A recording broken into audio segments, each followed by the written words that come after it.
Cigar Apocalypse is live, and it is being streamed here at Simply Stogies After Dark, August 25. Thank you so much for joining us. This is our only 2-hour show, or two cigar shows, we like to call it, where we bring together myself and Tim, the two masterminds behind this shit show called Simply Stogies podcast.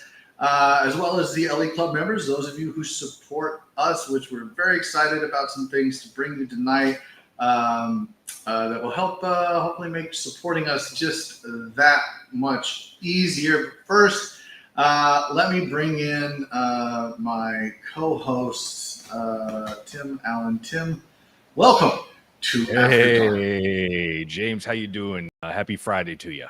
Oh, happy Fish Stick Friday to you as well, my friend. Yeah, hell yeah. Fish Stick Friday. Yeah, I just got done smoking a fish stick. Very delicious cigar, lure cigar. We'll talk about that here in a second. How have you been? How was your July? July was busy. It was fast, but full of good cigars. And I'm glad to be here for this after show. We only do it once a month, you know. We do only do it once a month. I appreciate that. Yeah, because I don't know if I could do it any more than that. No. As you guys, no. No. As you folks can see, I'm not in my regular studio. Instead, I am here in lovely Livermore, Iowa. Smoldering Cigar, as I said at the top of the show, Cigar Apocalypse is upon us. 35% off. All kinds of goodies here. 10% off all accessories. Stop in. Look, I'm going to be here tonight. Obviously, we're closed, so I could do this. Nobody showed up. No live studio audience. Nobody loves me, and that's fine. I'll be here Saturday. I'll be here Sunday. I'll be here Monday. I'll be here Tuesday. I'll be here Wednesday, Thursday, Friday next week, and then I'll probably go home, and we'll see if Shauna and Brian are back by then. We wish Shauna a very happy birthday. Shauna Boland, she is in Texas. Happy birthday. Yeah, it's being rebuilt like the $6 million woman. One knee at a time. So we'll see when they're able to come back, but we hope she's having a great birthday, and she'll be up walking around, and both her and Brian will be back here at the shop as soon as possible, because I know everyone is tired of talking to me when they come in. But tonight we're going to talk about lighters, specifically Bic lighters. This seems to be a conversation for some reason in the cigar media world, and we're going to talk about that, and I'm going to tell everybody why they should just shut the fuck up. Also, we're going to talk about what it's like running a lounge and working in a lounge. I think that'll be a fun conversation. But before we bring in all of our LE Club members that are with us tonight, I want to invite you guys to go to simplystogies.com. And September 13th, second Saturday in September, we're going to be back here in Livermore at Smoldering. That's the wrong thing. Good job. There it is. Right there, Cigar Fest 2025, and it's the LH Cigar event. Nick Sears will be here in Iowa. He's going to be running deals and specials here at LH Cigar, or at Livermore in Smoldering Cigar. He's going to be here talking with folks. It's your opportunity, and since he's not here, I'm going to say it, to talk with the master blender. Find out things about the industry you've always wanted to know, but were too afraid to ask. He'll answer your questions, hopefully in a professional and friendly manner. But he will answer your questions. It should be a good time. We're going to be doing giveaways. It's going to be a great opportunity for all of our LE Club members to get together, meet one another, and just have some good, brother and sister Leaf fellowship. And smoke some great LH cigars. So we invite you guys to come out if you're an LE Club member, or if you sign up for the year, right? I've said this before. You have to sign up for the full year. It's $100 for the year, $10 a month. If you sign up for the full year between now and September 13th, you're going to get 10 cigars, 5 LH, 5 lure.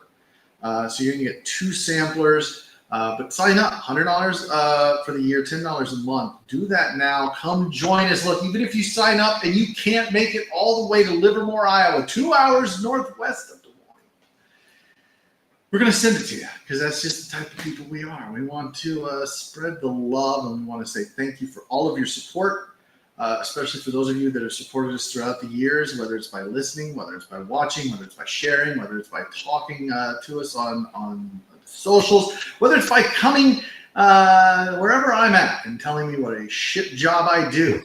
I want to thank you for all of your support. And this is our way of doing it. So there you go. Go to simplystogies.com. Join the LE Club, and I'm excited to announce we're setting up a Patreon, bringing that back so it'll be easier for you to join the LE Club. So yeah, I'll let you know when that is up. Look for that here in the next, I would say, I don't know, maybe by Monday. We'll see what happens. Tim, let's bring in our LE Club members who are okay tonight. Looks like Gesticles is with us. We'll bring Gesticles on stage. Hey, there he is. Hey, what's What up? I do? How you doing, buddy? I plead the fifth. Yeah, Good. As you should. As you should. Never talk to the popo. Who else we got? that's it right now. Lou was on, but he jumped off real quick. I'm sure he'll be back on here in a bit. I would imagine he's a very busy guy. He is super busy right now. He was here in Livermore last month. That was a good time. Yeah, it was a lot of fun. Before we get to all of that and catch you guys up with the goings on in the industry and what we're going to talk about tonight, I want to remind you that this episode of Simply Stogies After Dark is brought to you by smallbatchcigar.com. Smallbatchcigar.com. I don't know why it's blue. I don't know. It's blue now, but it doesn't matter. Use coupon code Stogies, get 10% off. I'm sure Tim will fix it here in a second. Tim, there you go. Well, that's not quite. I'm looking at it here. Let's see what we can do. It's fine. Use coupon code Stogies, 10% off your purchase. It's always fast shipping. It's always free shipping. And they've got everything you could ever possibly want, from the boutique, which is what they focus on, what they specialize in. Andrew and Dave are plugged into the industry. If there's a new company with a new release, they got it. Smallbatchcigar.com. Aficionados know, enthusiasts know, and now you know. Smallbatchcigar.com. Find out why I say they have to use blood magic with their shipping, because it's stupid fast. I mean, it's just dumb fast. It's so fast, it'll make you dumb, because dumb makes sense. Like, how did it get here? I'm in the middle of the country. They're on the West Coast. I'm on the East Coast. They're on the West Coast. How did it get here in like 2 or 3 days? I don't know. It's USPS. They can't do anything right, but they do when it comes to small batch. It's crazy. Blood magic. I'm telling you. Funny how that works. It is. Absolutely. So go to smallbatchcigar.com. Use coupon code Stogies. Tell them Simply Stogies sent you. They'll treat you right. Andrew and Dave do a great job. I want to thank them for being sponsors. Without them, who knows where we'd be. I'd probably still be here because I'd have nothing to do. But I wouldn't be live. So big thank you to Small Batch. Go support them because they support the boutique brands that you love. This episode of Simply Stogies After Dark is also brought to you by Lure Cigars. Lure Cigars, smoke great cigars, tell tall tales, and it is Fish Stick Friday. There it is right there on the screen. Good job, Mr. Producer. Look, if you're a fan of the Mean Gene, which I know you are, I am, it is a fantastic cigar. This, I mean, it's pretty freaking close. It is a 4 1/4 by 46 box press Rothschild. It's a great 30-minute smoke. You run into the bank, boom, and you're going to get flavor upon flavor upon flavor. I love the fish stick. It comes in that great pack right there, resealable. What else can you say about fish sticks other than everybody loves fish sticks? Even if you don't like fish, you like fish sticks. It's like chicken of the sea. Lure Cigars, smoke great cigars, tell tall tales. Lure Cigars. I want to thank Lou and company for being a sponsor here at Simply Stogies podcast. Also, it was a lot of fun hanging out with him, wasn't it, Tim? Oh, yeah. No, that was a lot of fun. I wish he would have been able to stay in town a little bit longer, but, he had other people to see, other fish to fry. Well, I see what you did there. Done with the puns. It took me everything I had to do that one. Yeah, no, that was nice. No, actually, so he got into town and we drove down and we saw Gesticles. We got to hang out with Gesticles, where he's from. I'm not giving that away, what part of the world he's in. But it was a lot of fun to hang out with him and visit a new shop that I hadn't been to and that Lou hadn't been to. And what's funny is when we walked in the shop and, Lou started to do his sales thing that he does, the owner of the shop knew who he was. He's like, I know who you are. Miyagi Montez of Blackbird Cigars told me who you were, and he told me I should check out your cigar. Yeah. So yeah, I love it when the industry kind of works together and sponsors are friends and synergy. I think, when you hear stories like that, it just goes to prove that the industry is all about, friendships and word of mouth. And, if you're good people, you're going to be surrounded by good people. It's just, you hope that's the case. Yeah, you hope. That's what you're gonna think until you find otherwise. But yeah, absolutely. So that was a great time. But I brought Blackbird up because I want to smoke a cigar. I know Tim wants to smoke a cigar. I'm sure Gasticles is already smoking. I don't know. He's head down. He was heads down watching, OnlyFans on his phone, Feet Finder on his phone. I don't know, maybe. So I'm going to show you what I'm smoking. I'm going to smoke Brian Mullen, owner of Smoldering Cigars' favorite cigar. The Padron 45. I can't wait to light this up. But before I can, as Shelby Morrison from the Grand Old Puff and Fat Ash Cigar in Ashland, Kentucky said earlier this week, can't clip my wings, but you can clip my cigar. Brought to you by Blackbird Cigar Company.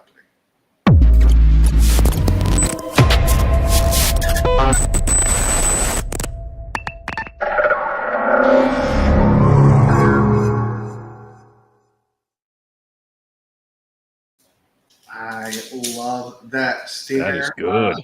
It's really Yeah, good. that was pretty solid. Yeah, they did a great job with that. So I want to thank Blackbird for that. Look, guys, Blackbird Cigars, home of the Meadowlark. Now, I know I keep talking about this cigar, but I'm going to tell you, this is near and dear to Jonas's heart because Kansas has been really good to him. And so you can see it. It's right there, Blackbird Cigars at Small Batch Cigar. You can get the Meadowlark Toro, which is my favorite expression of it. It might only come in the Toro. I'm so far away from my computer, like I am struggling to see it. But it is a Brazilian wrapper over undisclosed binder fillers. It is a mysterious cigar that is full of magical notes of chocolate and leather and baking spices and wood. If you haven't tried the Meadowlark, go try the Meadowlark today. Blackbird Cigars. Can't clip my wings, but you can't clip my cigar. So I'm going to go ahead and light this, but it looks like somebody else has jumped on the call. It is Brian Bolin live from somewhere. What? Hey, Brian, how's it going? Pretty good. How are you guys doing? Good. Doing How are you, good. buddy? Yeah, a disclosed location in Austin, Texas. Well, you just disclosed it. You're in Austin. Good job. A happy birthday to your better half, Shauna. Yes. We've got. I know. Can't believe she's turned 35. Again. I know. Not even again, the first time. First time. Wow. I keep getting older, but they keep staying the same. Yeah. As you can see, we got cupcakes here. Your daughter Georgia was kind enough to bring up some cupcakes. Oh, nice. Unfortunately, there's no live studio audience, so those cupcakes are going to sit there until hopefully people come in tomorrow and they can eat the cupcakes tomorrow. So, happy birthday to her. Very good to see you. As you can see, Brian, the shop is not burned down yet, although the night is still young. We'll see what happens. Yeah, if you're going to do it live. Right, let's get the views, right? Get that Right get on. that clickbait. Tim, what are you smoking? We'll go around the horn and see where I am starting off the first hour with Blackened M81 Toro, one of my favorite cigars from great State. cigar. I really do enjoy that cigar. Drew Estate. I'm a big Metallica fan. And they yeah. Metallica, right? Yeah. So, Brian, what are you smoking? Let's go to you. All right, this is a Grand Habano. It's their 20th anniversary edition. So yeah, trying this baby out. Grand Habano, George Rico and company doing some good things there at Grand Habano. Guesticles, do I want to know what you're smoking? I'm smoking a Raz. Ramon Allen's special selection. There you go. Well, guys, if you don't know what a Raz is, I don't know what to tell you. You're just not a Cuban guy. Guesticles, however, is a Cuban guy. So we will allow it. So, Brian, Guesticles, thanks for coming tonight. I want to start tonight off. I know 20 minutes into this after all the the shilling. The shilling is done. Catching up with everyone. I want to talk about something. So there's a podcast out there, Creekside Cigars, and they were talking to John Huber of Crown Heads, and the conversation was just light your cigar with a Bic. Now, look, you can go and listen to our conversation with Les Mann from ST DuPont that dropped today. I really enjoyed that interview. Les is a great guy, and he really kind of gives you some behind the scenes on how ST DuPont comes up with the ideas and how they work with people, and not only just in the cigar industry, but others as well, including the James Bond collection from ST DuPont. And you can kind of really understand why ST DuPont is ST DuPont. Now, I am certainly not telling everyone that you have to light your cigar with an ST DuPont. But do we really want to tell people just buy a fucking Bic and light your cigar with a Bic? That's where we want to go. Like, that's the conversation we want to have with people. As cigar enthusiasts and aficionados, is that really what we want to do? Guys, I'll bring it to the panel. Let's start with Brian. Do you ever light your cigar with a Bic? Who are you starting with? Brian. Brian? Oh, no, I know. No, I won't do that. The money you spend on a cigar, I'm not gonna waste it with any type of odor that I don't want in my cigar. And especially with a really light cigar, if you have a lighter cigar, it's gonna pick up outside aromas. Like, if you ever tried lighting your cigar with like a cedar stick, and you can really tell the ambiance that comes with that. So trying to sit there and not to mention they get hot while you're trying to hold it for the length that you need to char it right. I just can't see that would be a fun experience for you. And the whole idea of smoking a cigar is to relax, enjoy it, and have a great experience with it. And I just can't see that being part of it. Yeah, I don't think it could be like an everyday thing. Like, I wouldn't want to go and light every cigar with a Bic. But if you're in a pinch or you're traveling, or if that's all you have, yeah, it's going to suck to get your cigar lit. But once you get it lit, you can enjoy it. So, I mean, I'm not 100% opposed to it. That's what matches are for, right? Yeah, but matches, I don't know. If there's a stiff breeze, matches work less than a Bic. All right. That's fair. That's fair. Gasticles, what say you, sir? Doesn't it use like flavored? I guess flavored butane. But like, yeah, it's not pure butane in them, is it? No. I thought. No, like, I'm sure. Dirty. I'm sure it's dirty. Yeah. Yeah, like that's where. I mean, I have reservations in that, but I also have a fuck ton of lighters already, so it's not really an issue for me, as I often keep them stashed in cars if there's an unexpected cigar that pops up. I think I agree with everything that's been said with Guesticles. I have a shit ton of lighters, and there's no reason for me to use a Bic. But if you're new to the industry, or you're new to the hobby, I should say, not the industry, but you're new to the lifestyle, the hobby, whatever you want to call it, and you don't have a lighter, you haven't purchased a torch or matches or a soft flame or whatever you want, yeah, sure, a Bic will work. But I don't know how much like flavor from the fuel you're actually getting it. I don't think a Bic is like a Zippo where you're just gonna taste that fuel. So I don't. I mean, honestly, though, like let's just assume that you're a fairly new smoker. Like I think you were kind of like hinting around to. I don't I just don't know if you're going to be able to pick up all the flavors and the profile in the cigar for the Bic to make that big of a difference. Now, when you get to, you know, the stage of James, yeah, you're probably going to The be able to. stage.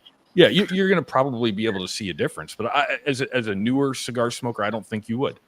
What is the stage of James? The stage I don't of know, but James, that's now my new saying. it's going on a shirt. Why?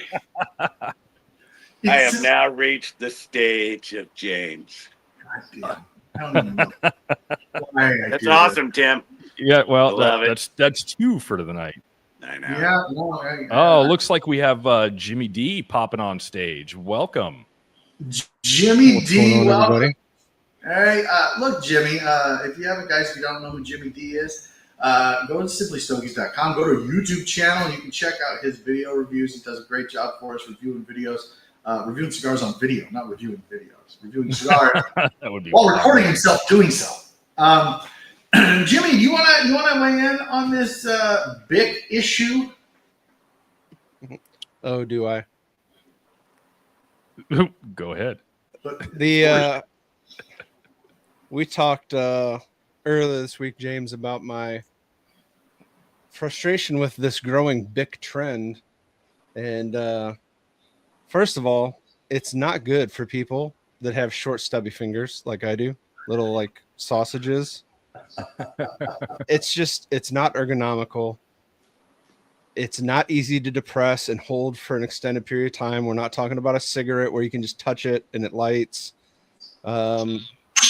If you're outdoors at all, not even outdoors, I never realized until I started using the Bic how much when I'm toasting, I blow out my nose as I'm puffing because every time I put the Bic out. So I don't understand it. I get the idea of not spending. A trend. Oh, it's a big trend. I don't want to call anybody out. I already did. Some people. I already did. I call it. Did you already? Okay. Wow. Okay. Some people a I like trend. that are a part of this trend. But yeah, no, look, I just disagree with them on a fundamental level about, just use a Bic. I understand the whole, it's easier to travel with the Bic, it's easier to get through TSA with the Bic, and that's fine. But as an everyday lighter, if you're smoking more than one cigar a week, invest in a lighter. This hobby, this lifestyle, it is centered around the ritual of smoking a cigar. It is a ritual. Don't make any mistake about it. It's a ritual. From taking the time to cut your cigar, savoring the cold draw, smelling the foot, smelling the wrapper, which I invite you to do not on camera, like Jimmy does. And then toasting the foot, which is supposed to be a slow process. It is something that this whole thing, it's a slow process with a Bic. You jump to it. It's designed to make you slow down. That's what cigar smoking is. It is designed to make you slow down. And when you use a Bic, like Jimmy said, you're going to burn your thumb. You have to hold that thing down so long to properly toast the foot and then to light the cigar properly and slowly and to savor it. I just have a big problem with people in both the cigar industry at large and the cigar media industry, and especially a lounge, saying, just use a Bic, it's fine, use a Bic. Use a Bic in a pinch. That would be like them saying, oh, you don't have a cutter? Don't invest in a cutter, just bite the end of your cigar off. In a pinch, that works. If you don't have a cutter, you dropped your cutter, the TSA took your cutter, fine, bite it off, pinch it off, whatever you've got to do to get the cigar. Fine, I understand that. But would they tell you to do that every day? Absolutely not. So for them to tell you that it's fine to use a Bic every day, I have a huge problem with. I think it's just wanting to get attention. I honestly think that's it. Like, I do shit to get attention. I'm not saying it's wrong. I'm saying what they're saying is wrong. They want attention. I don't know. Show your feet. What do you want? Well, Miss Shauna says it makes your cigar taste like crap. So she weighed in. And it's her birthday, so she's right. Yeah, absolutely, hands down. There you go. Yeah. Yeah, I don't know what this trend is in the industry. I've seen some people do some really weird things lately. I saw somebody smoking 3 cigars at once. Like, what? Oh, you don't normally Wait, do at the that? same time? Yeah, I don't. I think there's a channel on a certain website for that. Hey, Jessicals was. Oh, Hey, he's is that scrolling that right only now. On it right cigars? now. That's only cigars, isn't it? Cigarhub.com. I don't know, and I don't want to disparage what anybody else is doing. It's their content; they can do whatever they want. I guess I don't understand it, and maybe I'm a purist, And sure, I get things wrong, and I have to learn. I'm still learning. If I say I'm not, like, shoot me. I'm still learning about this hobby. I'm still learning about. Have you not gotten the James effect yet? No, I haven't got to the James stage yet. I need The to stage get of James. the stage of James. James. I think that these folks are doing the industry and consumers a disservice by doing that, by saying these things. Yeah, but here's my thing though, right? Is okay, let's say that you do get that new cigar smoker, and they don't have a cutter. Maybe they got a cheap 90-cent cutter off their buddy. They don't have a lighter. All they have is a Bic. Like, it's still getting people into the industry. So what if they go 3 or 4 months using a Bic? Eventually, they'll upgrade to another lighter. Like, if you just never want to worry about ever running out of fuel, get a lighter that hooks directly to your can of butane, and you're done. Yeah, no, and Gustibles is right. This is the weirdest OnlyFans that he's subbed to. You're here. You can actually just say that. Yeah, I said that a while ago. Well, I think part of the trend is also the idea that Bics are cheap, right? They're ubiquitous. You can get a Bic anywhere. But you can also, I buy these for $2.50. I buy like 10 at a time at Menards. Mm-hmm. Okay, you can buy cheap torches that work just fine. They're easy to hold down. That Bic is just, it gets hot. It burns your finger. You can't hold it enough to toast a cigar well, to your point, James. And so, I don't know. It's just weird to me. In my shop, if we didn't have torch lighters sitting out, everyone would revolt. They'd be like, "What? Why are there Bics everywhere?"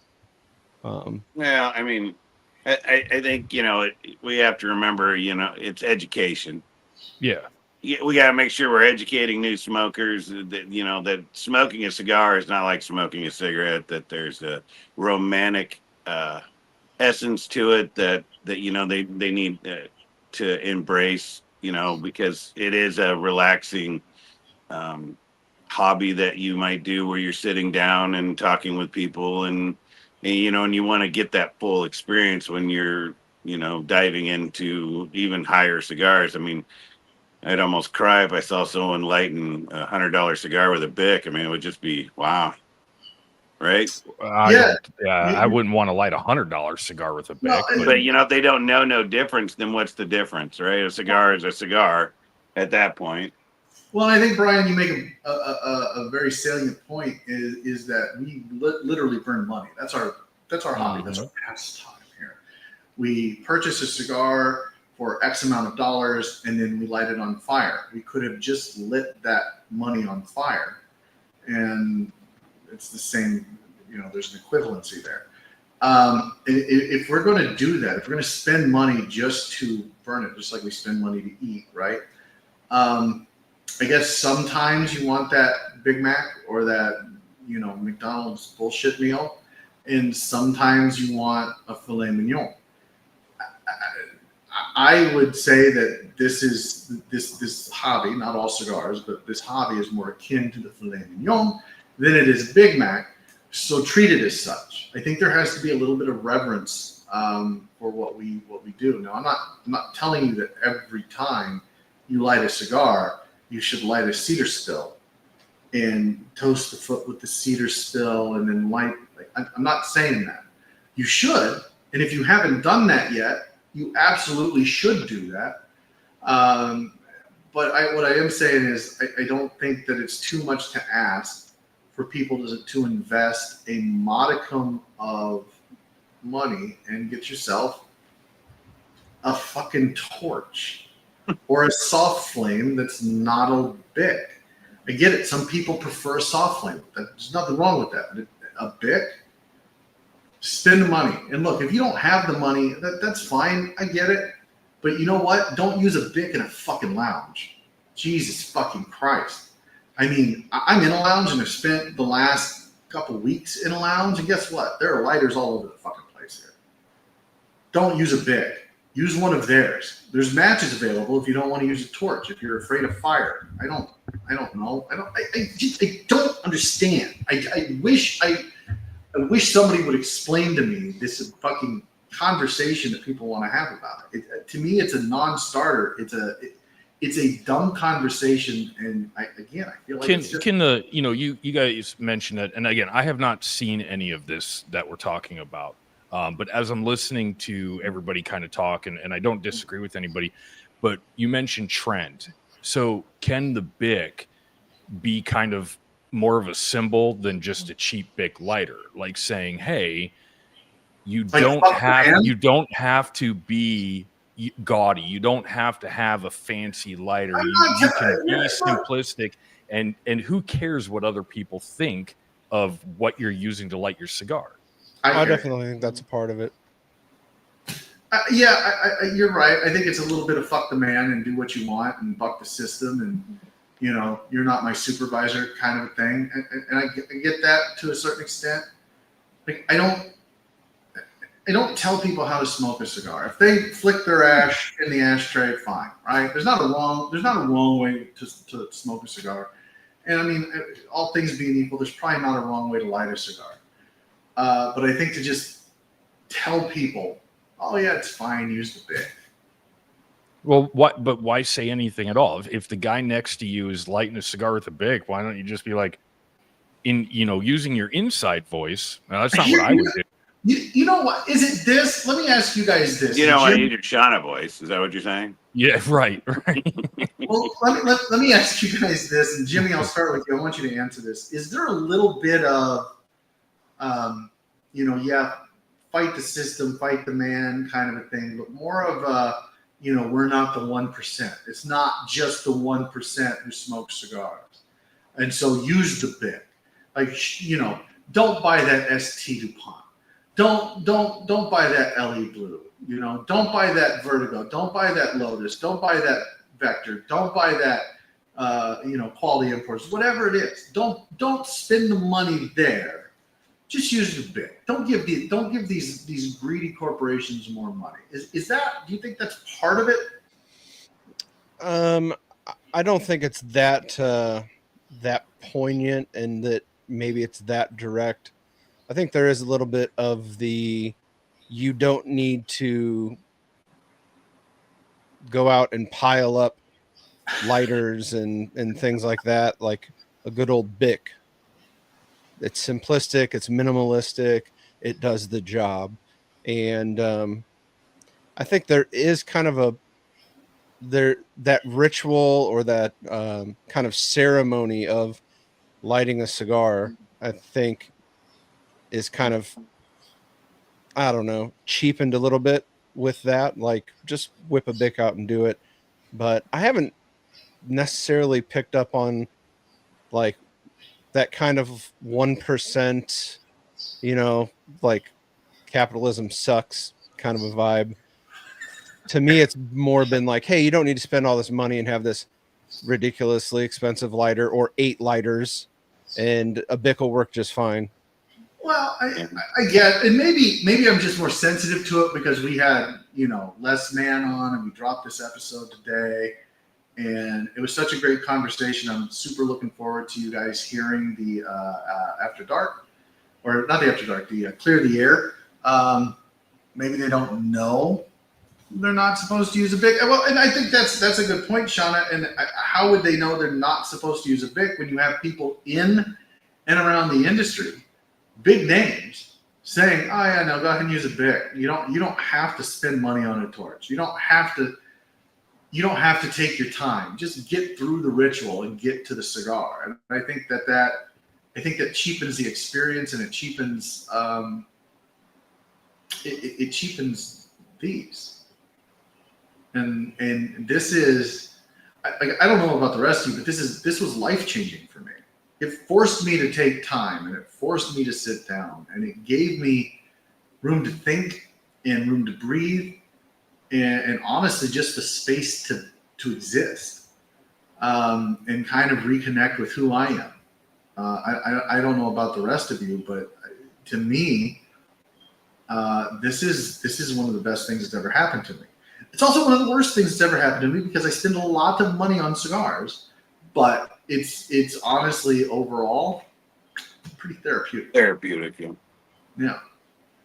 Now, if I was Oh, going to I be would agree. gracious to the people that are kind of pushing the Bics right now, one thing that I kind of understand with that is I think they're challenging a dogma to a certain extent within the industry of like, well, you need to have like, we're kind of doing it right now, right? Like you're not properly doing something, you're not fully embracing a process or a ritual, and so I think a part of that is also kind of pushing back against that of, hey, we don't need to be dogmatic about cigars and how you light them and how you cut them.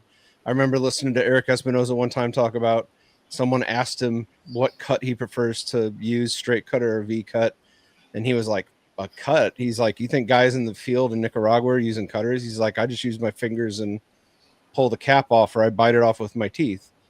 And Yeah, but isn't that more utilitarian out of necessity? Like they don't have a Maybe. cutter in the field, and so I they don't just think he uses cutters when he's not there. okay. My only thing with that is I think it's a dogma thing. It's, you say we can't do this, so we're going to go all into it, and we're going to make Bic lighters, and we're going to, brand them, and we're going to put them out there. Well, and maybe they have a Bic as their sponsor now. I don't know. Maybe I don't know. Let me ask you this. I mean, hopefully, then they'll be getting paid, Right?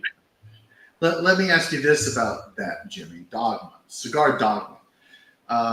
One of the big dogmas in the industry that is relatively new when you think about how long cigars have been around for is humidification. And in fact, humidification started fairly recently, and I think it was the 40s or 50s by Zeno Davidoff. And Sanj Patel says that it's all a big scam. He's very famously said that before. Like, there's no reason to humidify your cigars. They're fine. We didn't humidify them for years. And you and I both know someone that shall remain nameless, who can pull a cigar that's been sitting in his boat all winter out at the beginning of summer and smoke it, and it'll be fine. So is humidification a thing? Should we start telling people not to humidify their cigars? Yeah, I don't think we need to tear all the walls down. But in that example that you're using, I'll point to the dogma in it. When I have conversations with people down at the drawing room, and I tell people that I keep my humidity at 65, they'll look at me like, well, you can't do that. It needs to be 70 or 72 or 69 or, and so that's just degrees of humidity. So now when you're talking about, I don't know, is humidity real? Birds are real. Is that what yeah. Well, I mean, I've definitely smoked some cigars that to me were extremely dry and harsh because they were not properly humidified. I think the one thing that we're missing is the component of the fact that when you educate someone, when you talk to them about cigars and you talk to them and they can see the love that you have with it and how you do it, the important things that we need to get across when we're throwing our weight or our views on how we should smoke a cigar is that, man, dude, you need to do it the way you need to do it to get the experience you need to get out of it. I think that's the part we're all missing, whether you want to smoke with a Bic or we don't have humidity. I mean, if you're lucky enough to do that without humidity, man, good for you. But that's not the average case. And same thing with the Bic. I mean, yeah, is every cigar you going to be able to taste that? You get a really dark cigar or a Maduro. Are you going to taste that Bic through that? Probably not. Is it, but I mean, you don't also, but if you sit there and go, hey man, look, this torch I use right here was like $5, and I use clean butane, which is $4 or whatever. And I know that that's expensive, but this is what it could taste like. If you just kind of teach them and say, this is how I do it. I'm not saying this is the way it should be done. This is the way that I feel I get the best experience out of it, right? You need to make sure that they're getting an experience. Otherwise, smoking cigar is not smoking a cigar. You're just doing it to do it. Like you're just picking up a water for the day or something. You need to make sure that we're, like when I teach people at our store, how to light it, how to cut it, and why you light it that way to make sure that all the foot is burnt, so it all burns evenly, while you're smoking it. You're not chasing it, and you get all the flavors in at once. I try to explain. It's like I tell them, it's like searing a steak, right? I try to bring it into some kind of element that has nothing to do with cigars, and then I always say, man, and that's how I do it. If you can do it a different way, or if that's too much, or you don't got, then the important thing is that you enjoy that cigar, and that's it. That's the thing that that we got to break it all down. It's that you got to enjoy that cigar. You got to get what you got out of that cigar. And Brian? it's too Yeah, bad. that was well said. Yeah. That was a very gracious and thoughtful statement that will not get us clicks. So stop saying shit like that.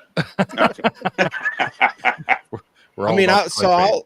I'll back Brian up on one of the points he was making, which to me is this is kind of an intramural conversation, like within the industry.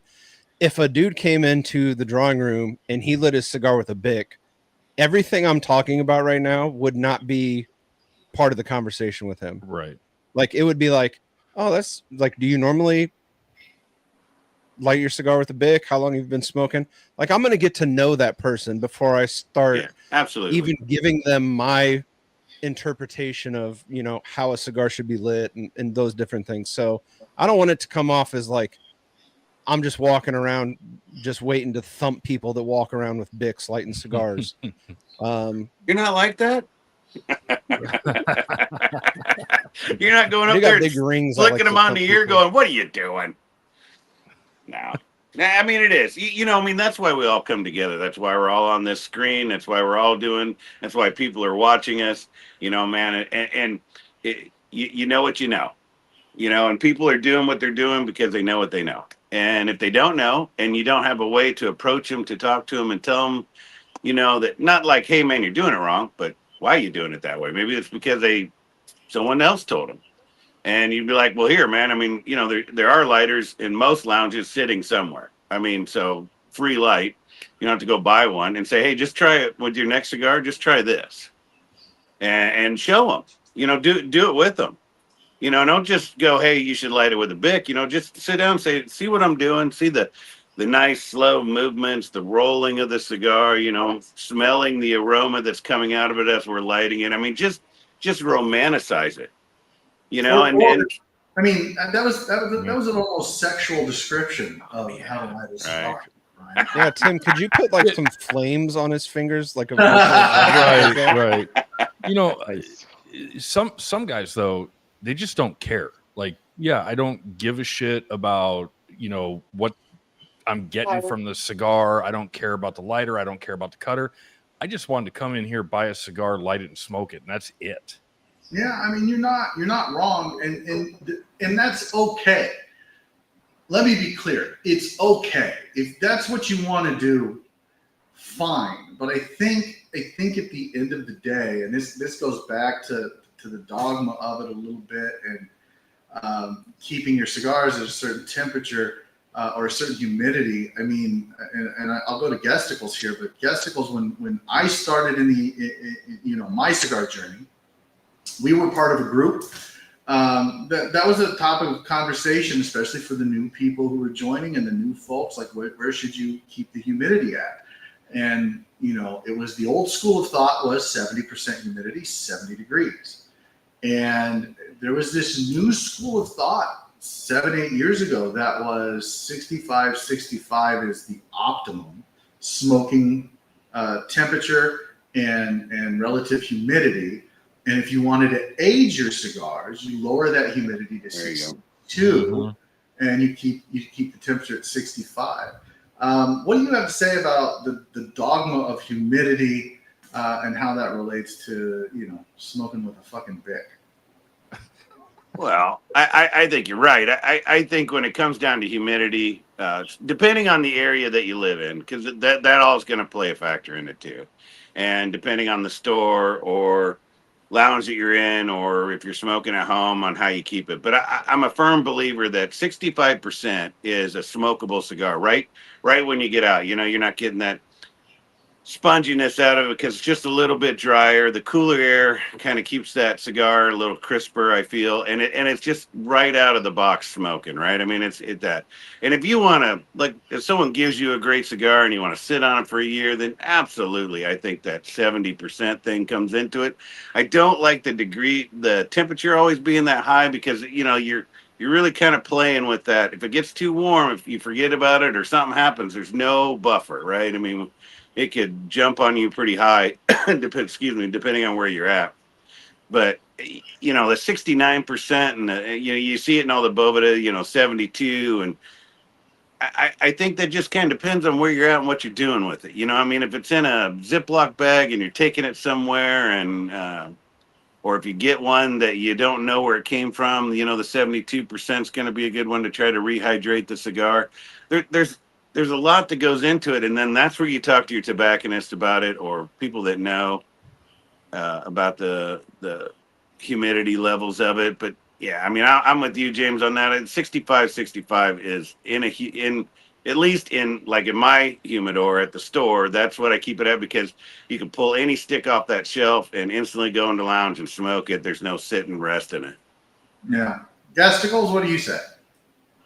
I think a lot of the problem with 7070 was that it gets pretty close to mold building, because of the dew point being raised higher. So that's where I think a lot of people were like, okay, like maybe we don't have to keep it at 70. Let's see what we can do when we drop it down. And I'm at 70 and 65%. So mine are a little warmer than most people have theirs. I'd say pretty average though.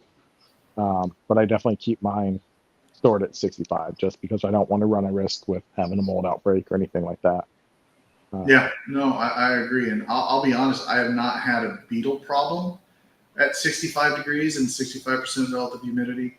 I've not had a smoking problem at 65, even at 62, 62 relative humidity, 65 degrees. I've had no issue. Knock on wood, which I'm not close to any. But if I was, I would. So we'll count that as me knocking on wood. I don't know, Jimmy. You run a shop. You have a humidor. What do you keep your cigars at in that humidor? So we keep the humidor at 70 just because people are coming in and out. So 70 humidity. The general temperature of the lounge is 71, whether it's summer or winter. But I keep it at 70 in the walk-in just because the door is always getting open. And I kind of like to have a little higher humidity in the humidor, especially when you have so much stock coming in. So if I'm bringing in 15 boxes from an order, I don't know what the condition's been like on the truck from UPS, and so I like having a little extra buffer of humidity. So if the cigars are drier when I'm kind of letting them sit in the humidor before I put them on the shelf, there's a little buffer in case they're a little bit dry. But personally, I keep my personal humidor at 65 because, like Gussicle was talking about, I've had the issue where I used to keep my my Winador at 70, and I had a mold outbreak on a lot of my high-end, like oilier cigars, like my Opus X's and stuff. And after that was when I started questioning the dogma and I started messing with, you know, what worked for me and to Brian's point, like what worked for me in my house where my humidor is at. And I actually keep my wine indoors in the basement. I don't even plug it in anymore. I don't even have it do temperature. I just control humidity, and I keep humidity at 65. And I haven't had any issues with mold or beetles for 6 years now. Yeah, I went with the Affidano model that has the heats and it cools, so it's constantly at 65, even in the winter, down in the basement in the middle of Iowa.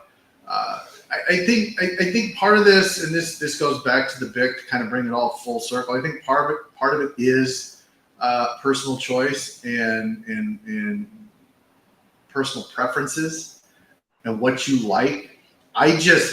Maybe it's just me. I cannot imagine lighting a cigar with a BIC. And if you light a cigar with a BIC, more power to you. I'm not. If that's what you want to do it. Like I said, there's not really a wrong way to light a cigar. I would maybe not do it in a lounge. I think that's poor lounge etiquette, especially when there are lighters, matches, cedar spills all around you.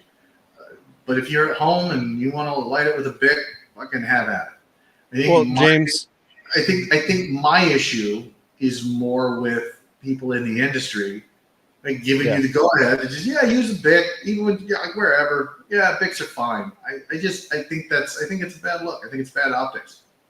well, this is a practical exercise, right? I told you that I got frustrated with the whole BIC thing, and I made a little, goofy video in one of my reviews about the BIC lighter. And this is why, like, I am a certified retail tobacconist.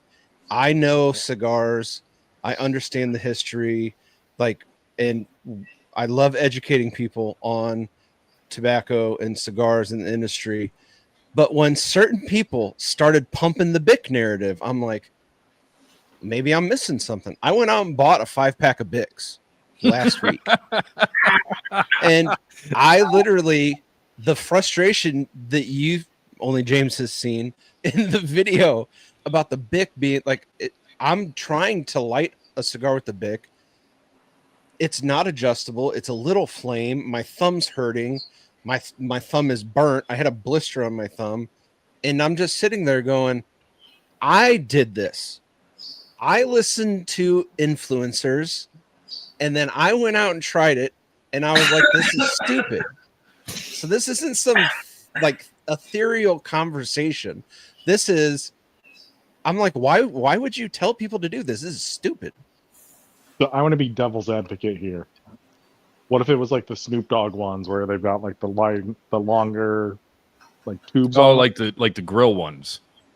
Well, not quite like the 6-inch ones, but they've got like the ones that have like the 1-inch or 2-inch long. I've seen those. Yeah. And I know what you're talking about. Yeah. Playing devil's advocate here. Like what? Yeah, no, I actually have a couple of those somewhere in my room down here, but I'll tell you what, I'm willing to make this compromise. If that's what you like, and you like a soft flame and you don't want to spend a lot of money on a soft flame lighter, fine. But like these little BICs, like just the regular BICs that cigarette smokers use, it's a bad look. We want to separate ourselves from cigarettes as much as possible. This is an all-natural product. You do not inhale. There are studies that show you can smoke up to 4 a day without adverse effects to both your cardiovascular or your heart. Like, there's no Blood increased pressure. Don't forget it lowers men's blood There's pressure. no increased risk of cancer. So we want to distance ourselves from cigarettes as much as possible, because this is a much different product, and it is you don't Jones for a cigar. You don't wake up in the morning going, fuck, I need a cigar, right? You wake up in the morning and go, fuck, I need a cigarette. I've been there. I used to smoke cigarettes. It's an addiction. This is not an addiction. And so to use a tool that is so commonplace with cigarettes, it's a bad look. It's a terrible look. When the industry says, "Oh, you can't have fun with your cigars because kids might like it. Don't name them after ice cream flavors. Don't fucking put cartoon characters on them." This is a high-end thing. These are premium hand-rolled cigars. And then for them on the other side of the mouth go, yeah, you can use a fucking Bic. I think that's a problem. On multiple levels. And I see it as being irresponsible. And especially if you're an influencer, like, what are you doing? Right. But, the other thing you can look at is that, when you buy your lighter, when you buy a lighter, you're going to find one that you love, right? That you're just going to love to death. And you're going to have that lighter for a long time. And it's going to be your favorite thing. And you're always going to probably have it with you. And, I think people don't know that part of it. That would be part of that education. Like, look, yeah, some of them get expensive, but man, it's kind of like buying shoes. You don't buy really cheap shoes. You buy really good shoes so they last you a long time, right? Same thing with a lighter. When you get into it and you're feeling the romance with the cigar, you should then you're gonna buy a really nice cutter. You're gonna buy probably a really great lighter to go with it, and it's just gonna be a whole package for you thing. But and I still firmly believe that's gonna be an education thing. That's seriously gonna be something where you're gonna do that. Gesticles, you dick. Yeah, you should hand some out at the all I'm Simply here for. Stogies. Do it. I should. You know what? It's a good idea. Why don't you go ahead and order those gesticles? Come on up for Simply Stogies Fest next month, and we'll hand them out. I'll see what I can do. Yeah, thanks, buddy. I appreciate that. Okay, don't use a Bic. Use a Bic. I guess it's fine, but it's such a bad look. Find a better way. And honestly, if you're an influencer, I hate that fucking term. If you're in cigar media and you have a real passion for this and you own a shop or you're a brand owner, please, I'm begging you, come on the show. Let's have a conversation about it. And I want to try to change your mind on why you're telling people to use a Bic. It's a bad look. It's just bad. And that's going to do it for the first hour of Simply Stogies After Dark. Getting ready to start the second hour. The second hour coming up. Look, we're going to talk about cigar lounges. We're going to talk about etiquette. We're going to talk about traffic flow. We're going to talk about regulars.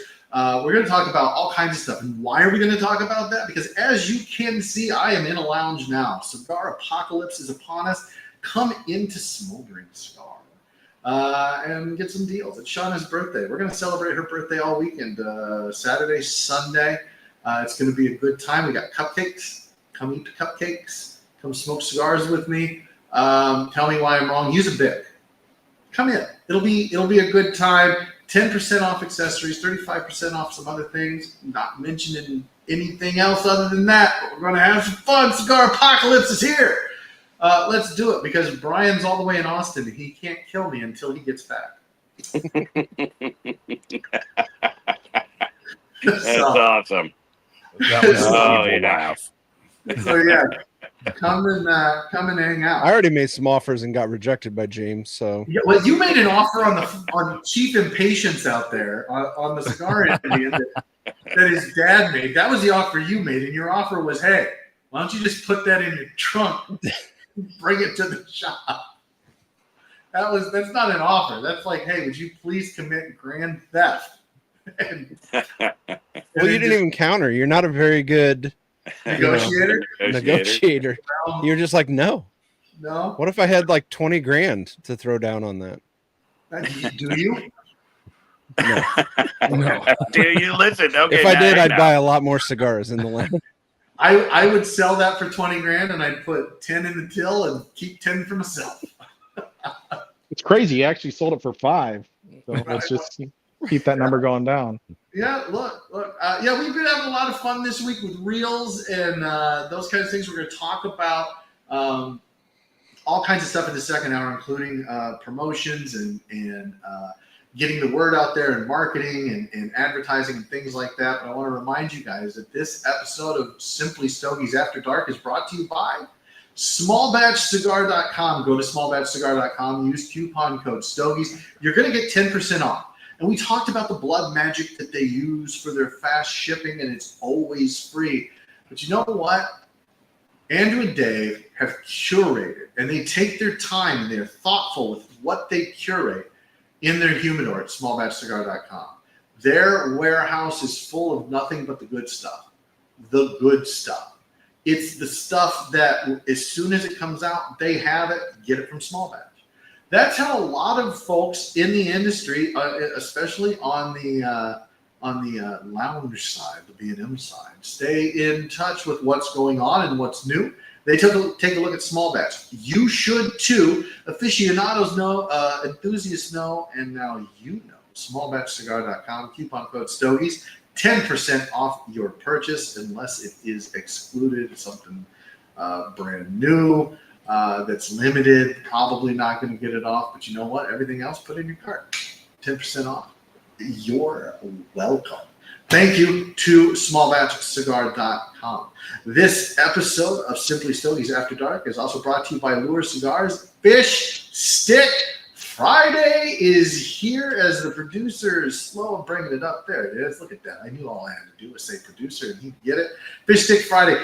Resealable pack, 5-pack. Look, I'm telling you, at the end of the night, this is when I smoke these because I love the Mean Gene. And yes, that's a Habano, but it's full of flavor. It's the blend of the Mean Gene. It's really, really good. I grabbed one of those. I bought a 5-pack. And I got it sitting up at the counter. And if I want another one as I'm taking the 30-second drive, and that's a stretch. It's like a 15-second drive to where I'm staying here in Livermore, Iowa. I'll light one up, and then I'll sit in the driveway and smoke in, roll the window down now. That's cool. Smoke that. It's a good 20, 30-minute cigar full of flavor. You know, when you get these 4 1/4 by 46 Rothschild, sometimes you don't get a lot of flavor out of it. This is box pressed. You're going to love it. You know what? Just seal that pack back up and grab another one tomorrow. Fish Sticks, only available from Lure Cigars. If your local B&M doesn't carry Lure Cigars, ask for it by name. Smoke Great Cigars, tell tall tales. Lure Cigars.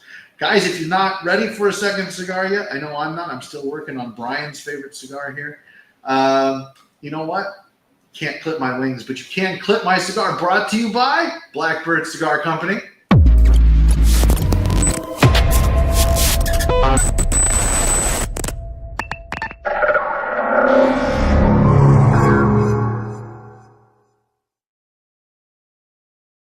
Blackbird Cigar Company, as I use my not Bic. It's a Vector. I love this thing. Why are you using anything other than an electric lighter? It's 2025. Get with the times. Blackbird Cigars, home of the Meadowlark. You can get that at smallbatchcigar.com right there on the screen. Producer right on top of it now. I love it.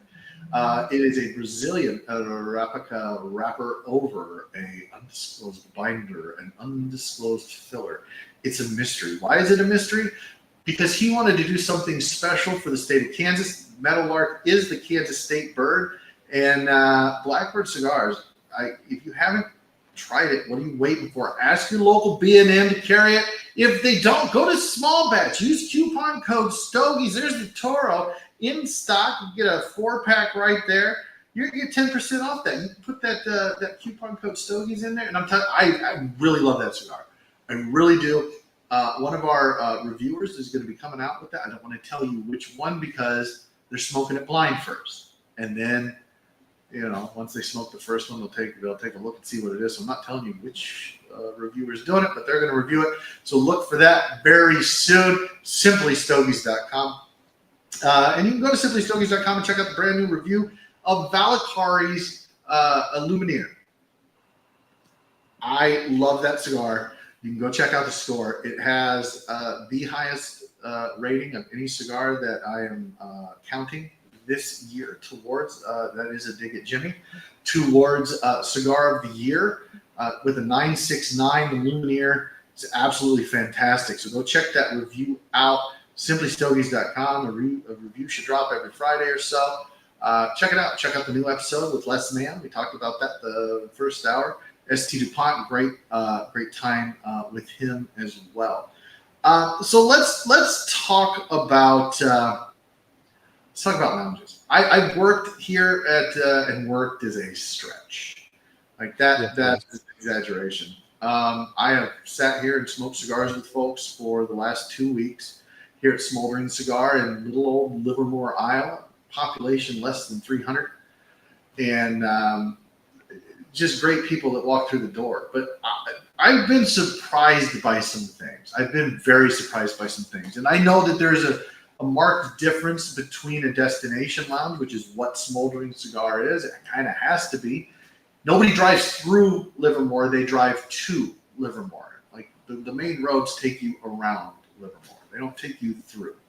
So you have to drive to this lounge, and I'm still surprised that after 3 or 4 years here in business, Brian can tell me which one that is here in a minute, but people still don't know that it's here. And Jimmy, you run the drawing room in Davenport, Iowa, which is a great shop. It's my favorite shop in Davenport. I love to go there and hang out with you and hang out with your regulars, Randy, Nadra. Just everybody, I saw Tay today, made some reels. So we're going to talk about all of that. But Jimmy, you have people that come through your door every day that are regulars, and they're there. I don't want to say every day, but maybe they are. Like, how many people do you see more often than not throughout the week? Is it a handful? Is it more than 10? How many times are the regulars at your shop? I'd say we have probably 4 regulars that you'll see 5 days out of a week. And then we have some regulars that are kind of like twice a week people. So, yeah, I mean, we have, any given day you walk in, there's a good chance you're going to see someone you saw, a week before, 2 weeks before. What can you point to as the reason that they come in so often? Whether it's twice a week, 3 times a week, 5 times a week, whatever that might be, whatever your regular, whatever their cadence is. Why do you think that is? Well, I think one main reason is in Iowa, you have a shortened smoking season outdoors anyway, and TDR is not a super busy lounge during the day. And so a lot of the regulars that come in during the day, they can kind of come in, enjoy a cigar. They can kind of sit off by themselves, do work. A lot of people that do it during the day do remote work. So they have laptops and, they might pop into an occasional meeting. But it's TDR kind of scales to what you want. So if you want to talk to people and have conversations, there are people that are open to that. If you want to come in, enjoy a cigar, maybe get some work done before you have to, head home and, hang out with the family and do family type things, you can come in, you can kind of, focus that way. But that's kind of how I would say the regulars break down. And we are, for the most part, we are a member lounge. That's what we make most of our revenue off of as members. And it's interesting when you were talking about people not knowing about Smoldering, because that's also one of the number one things when a new person walks in.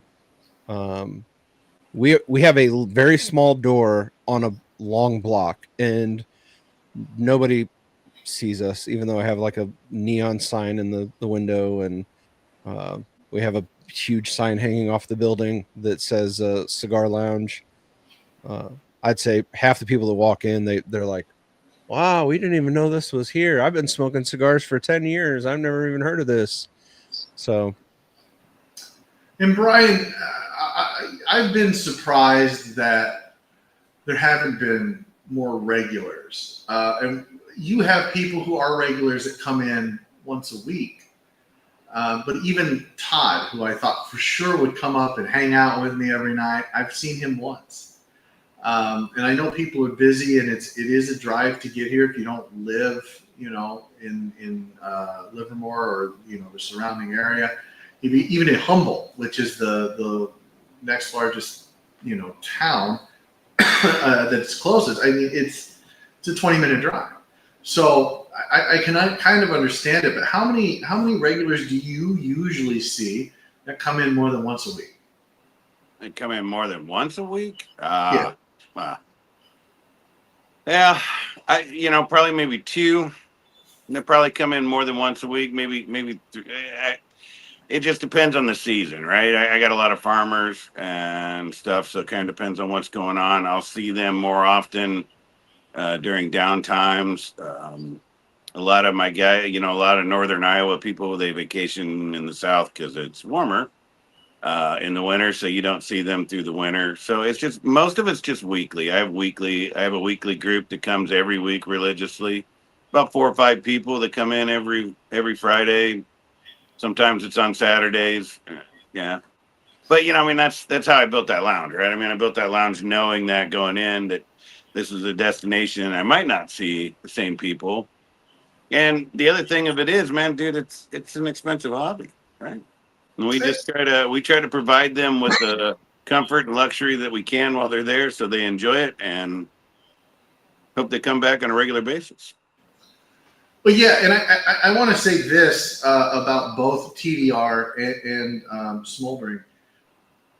Everyone who walks into either one of these lounges is blown away by it. Like, oh, shit. Like, it's not just I didn't know it was here. It's I didn't know it was this nice.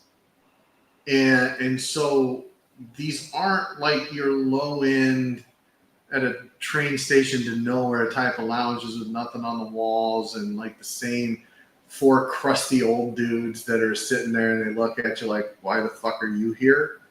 It's they're both bright and welcoming and the people are great, unless I'm working and then you're kind of just stuck with whatever. So it's hard for me to kind of wrap my head around because in the city I live in Cedar Rapids, the second largest city in Iowa, there's not a cigar lounge. I have to drive either the hour and a half to the drawing room or 3 hours to the lounge in Livermore. Or I could drive 2 hours to the lounges in Des Moines, but I wouldn't do that because reasons. But I would come to this lounge or the drawing room, but an hour and a half minimum. I mean, that it's an investment of time and money, and gas, and wear and tear on the car and things like that. So, more often than not, I'm smoking in my lounge at home that I built because I don't have a cigar lounge. So for me, I look at it as it's a convenience.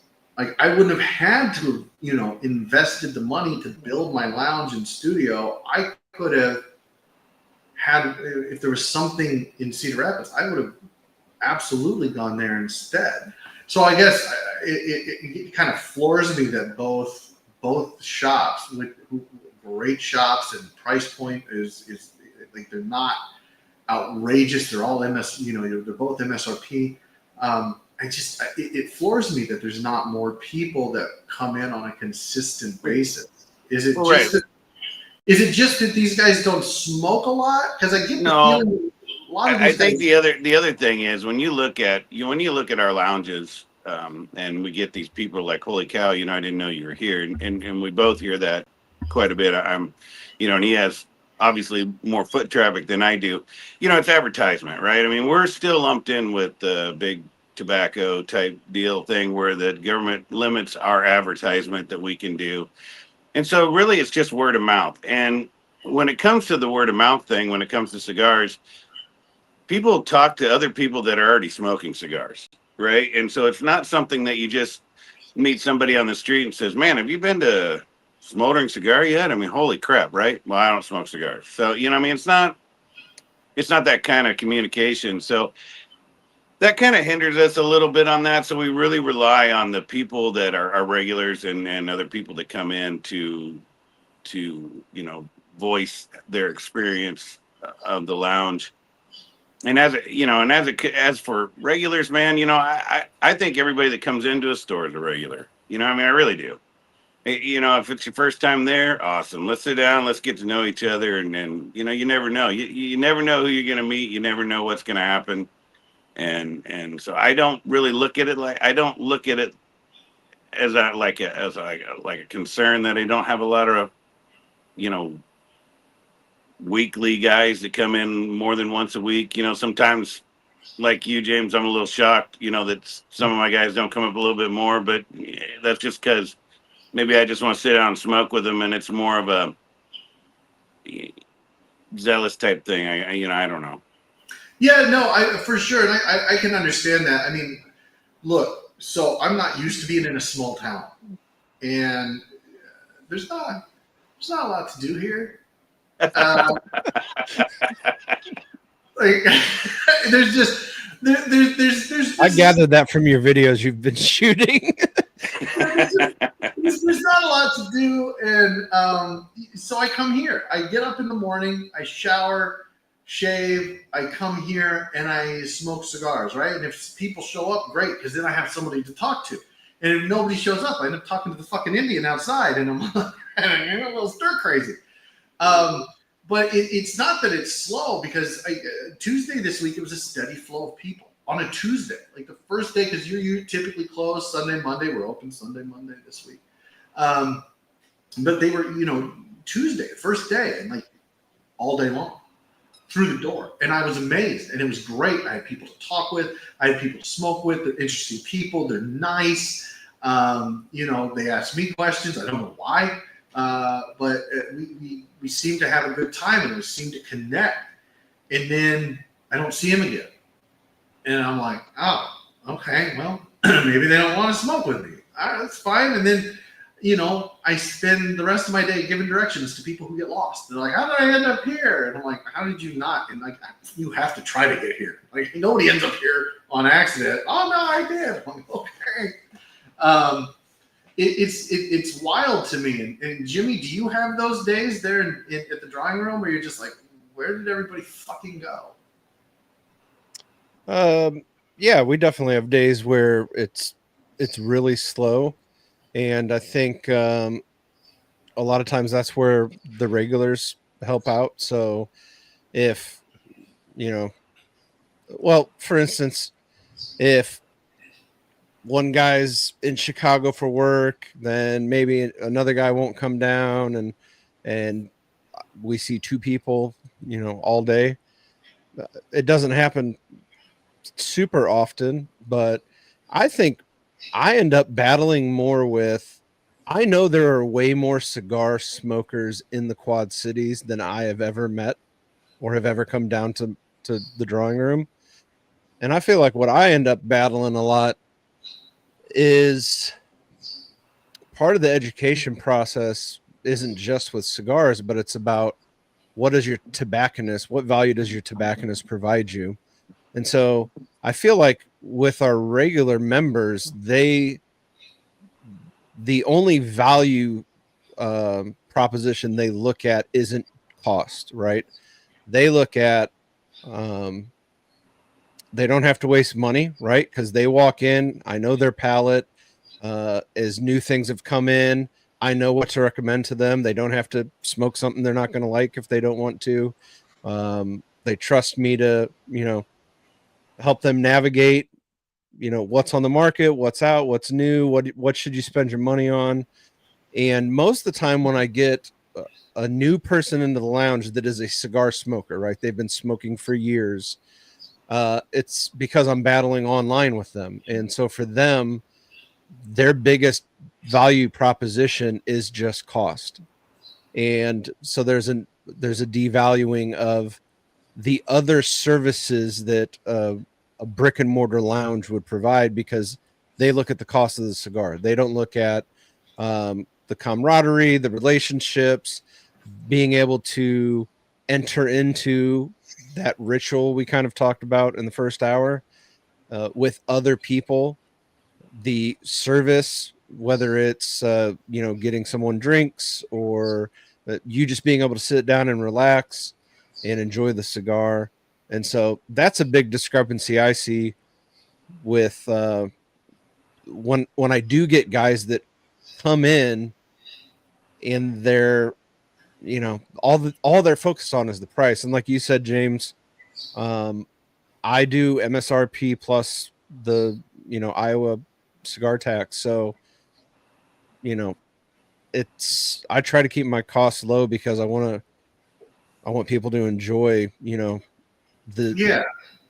the new things coming in and the new launches and the new brands and things like that. You know, you make a really good point, Jimmy, in that a lot of cigar smokers focus on the price so much, and they say, I can get this online so much cheaper, right? Because they can buy in bulk and they have these huge orders, and so they get it at a huge discount. And, you know, we've talked ad nauseum on this podcast about how, you know, these manufacturers talk out of both sides of their mouth. They say, I don't know how they got those cigars. We don't sell to those guys. And now this side of the mouth, they're like, hey, do you guys need another order?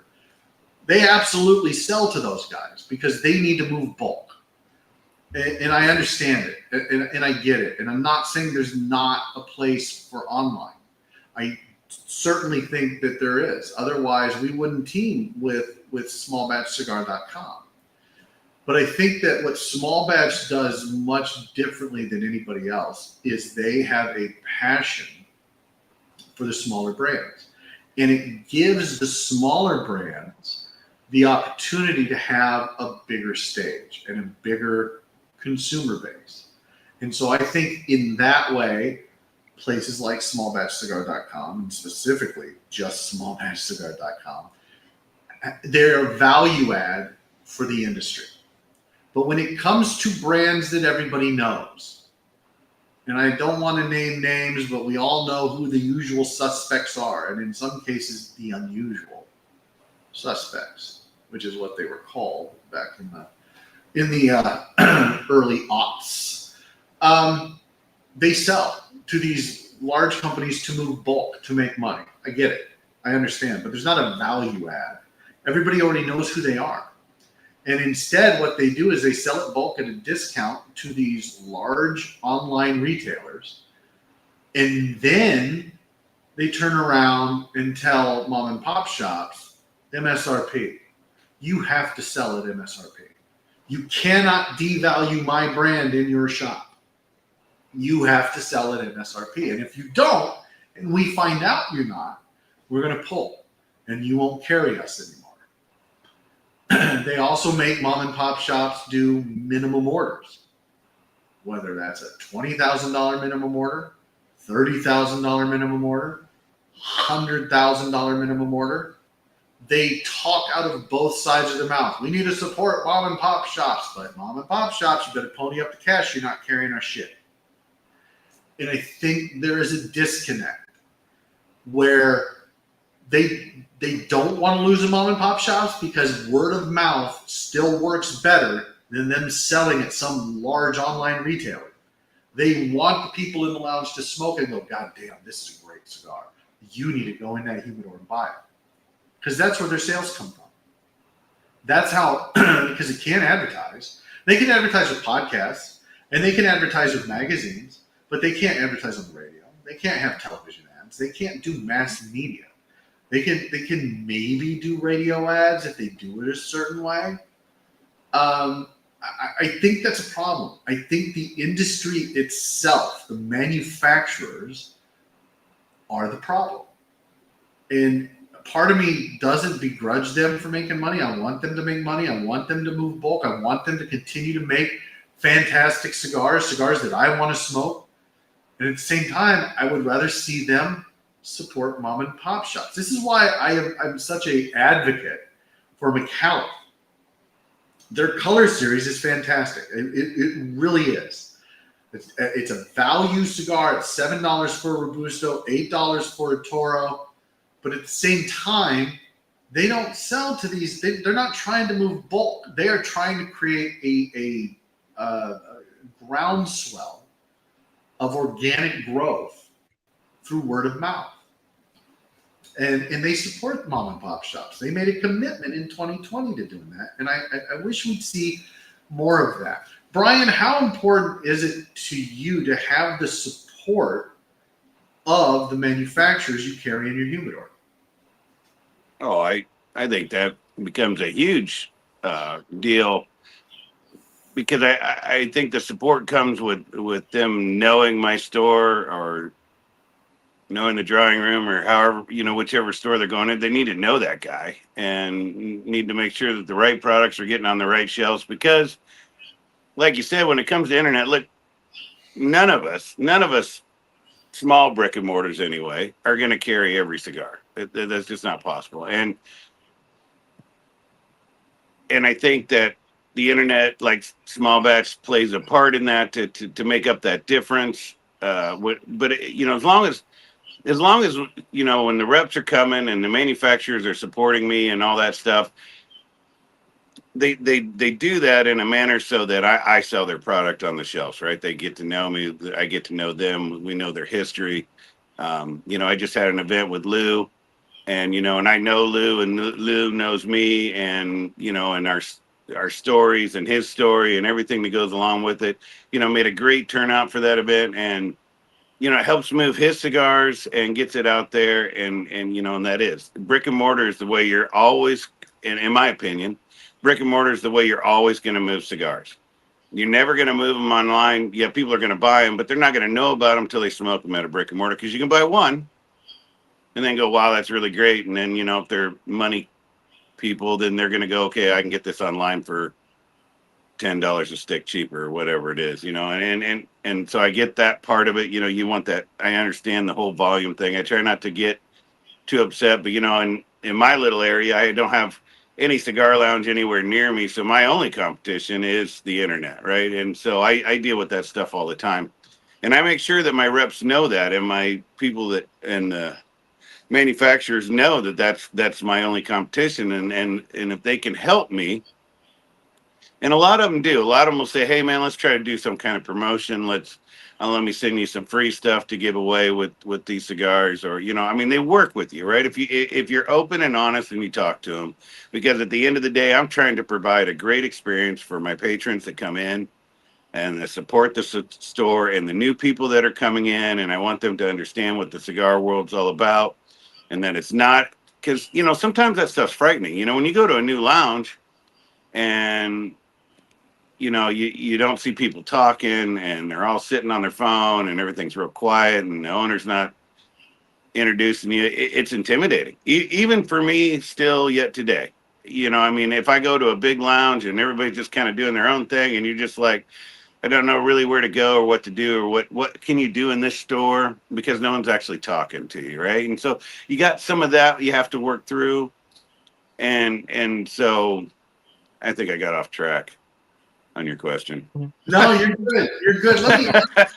I think I started rambling into something else. It's a touchy subject for me when it comes to that, because internet is my only competition, and I know the drawing room runs into that problem as well, because we're small stores, right? We're small, and we are concentrating because we, like you said, man. I know I go into the humidor with every single customer, even if they've been there a million times, because I know their palate. I profiled them. When new cigars, he's already said it all, right? We do that. That's what we're providing for them. And they know that, hey, I'm willing to spend $25 on that cigar, or 50 or 100, because, man, I know Brian, and I know he's not going to make me smoke something that I'm going to hate, right? And that's the experience you get that you don't get online. And you never know what you get online, to be honest with you.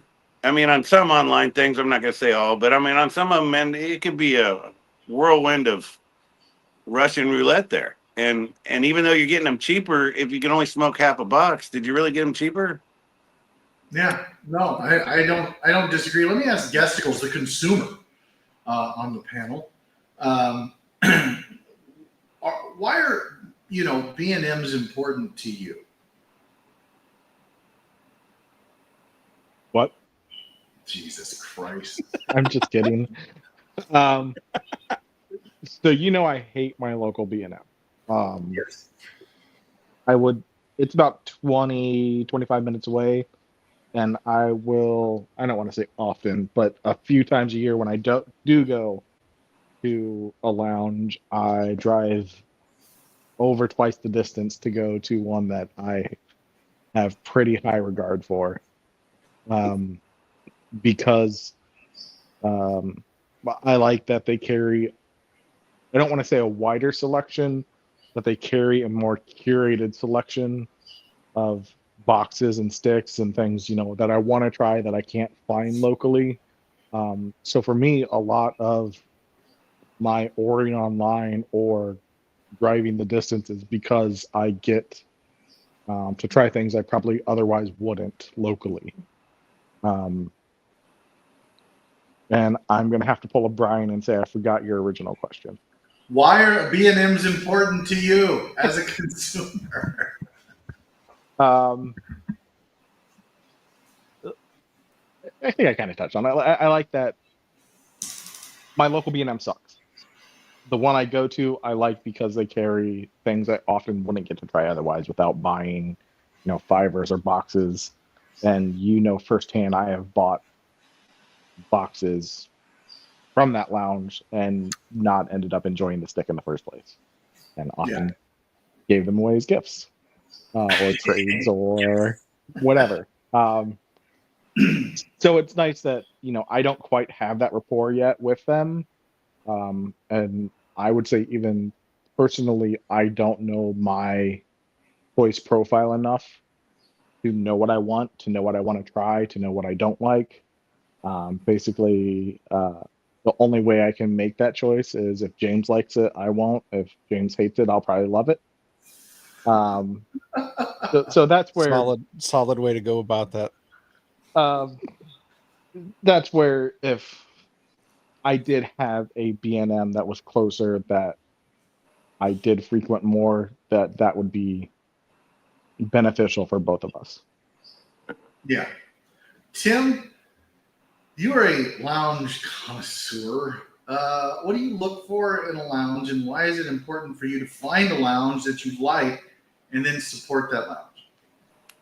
Ooh, well, first I'm going to say comfortability, right? I can't remember who mentioned it earlier, but you go into a lounge and you see the usuals, the regulars, or at least the people you see or assume are regulars, and they're either talking in their small little clique or they're sitting there by themselves, and then you walk in, you instantly feel like they're looking at you saying, "What the hell are you doing here?"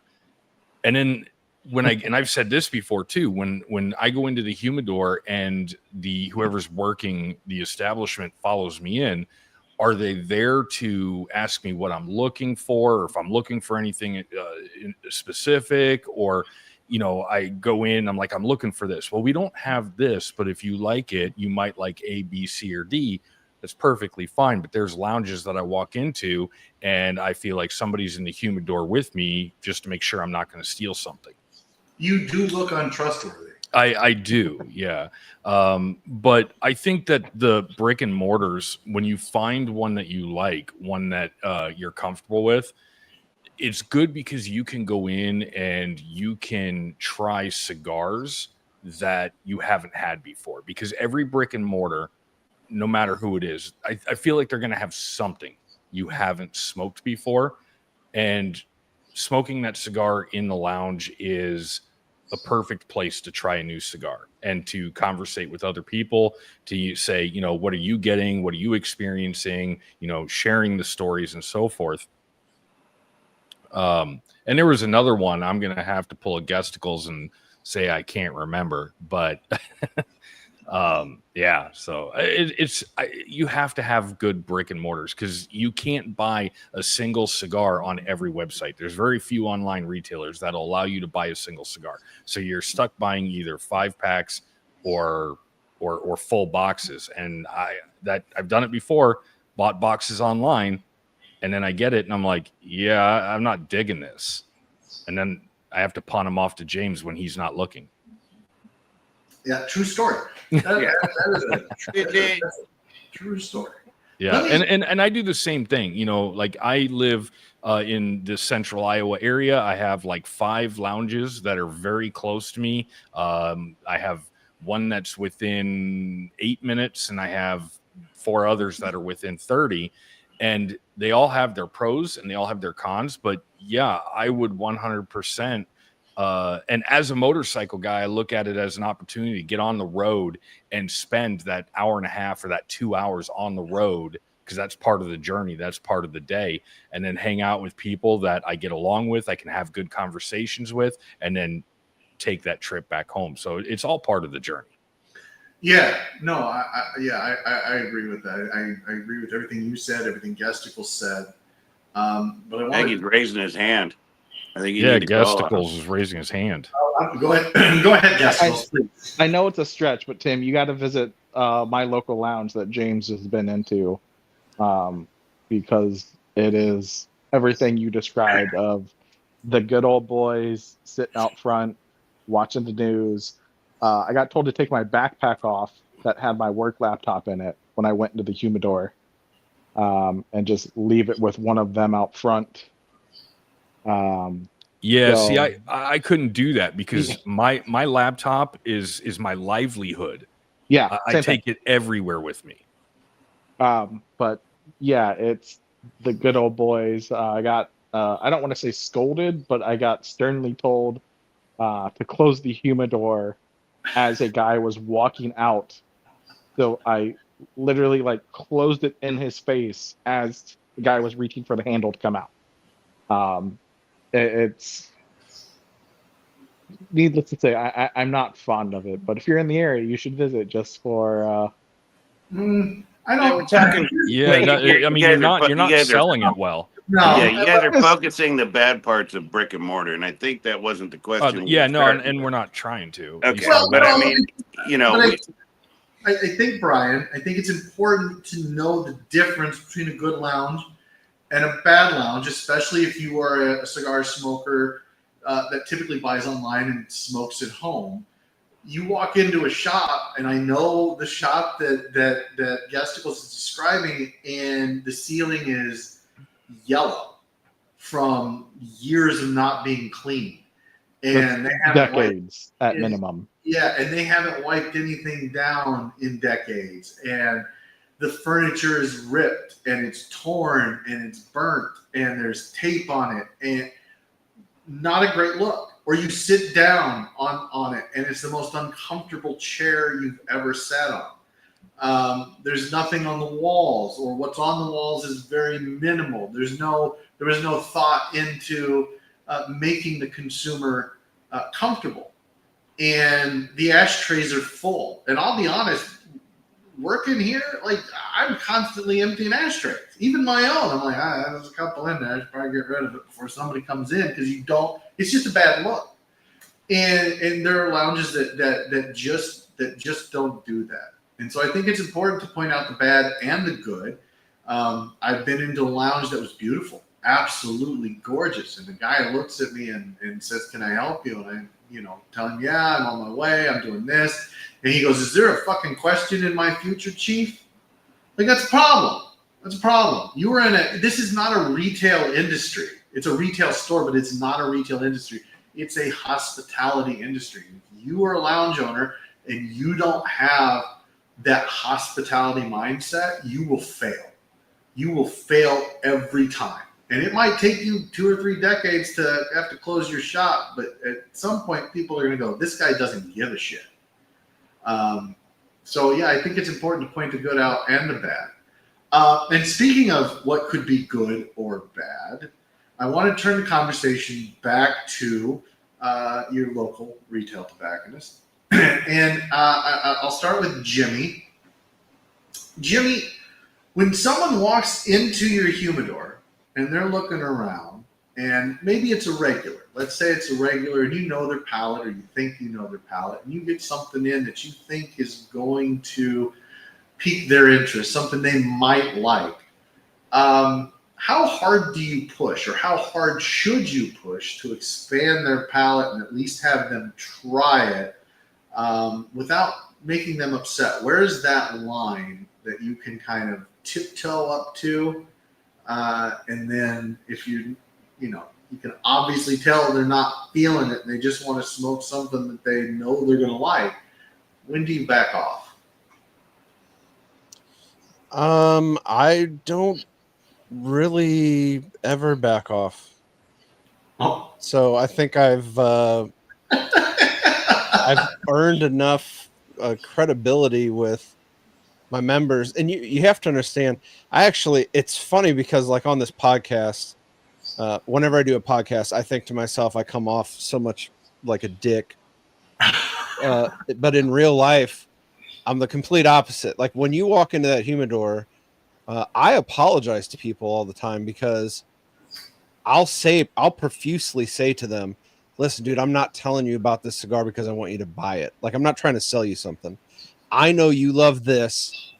This is great. You will love this thing. And then, yeah, people usually buy anything that I recommend to them. But that's also because there's certain things. I just had a guy today when I was at the lounge.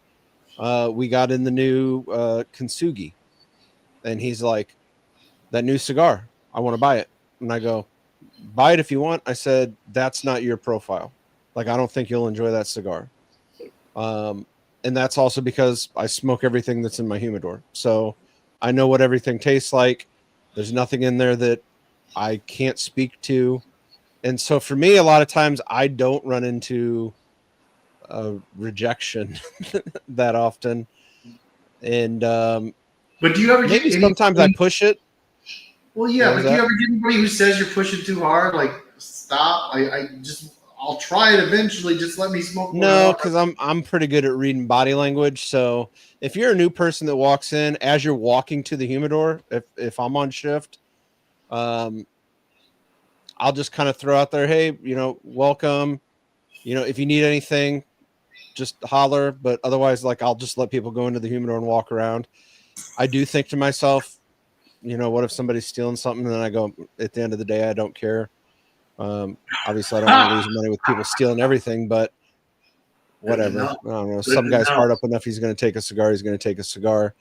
But what I usually do is I'll watch them for like a minute or two from the register.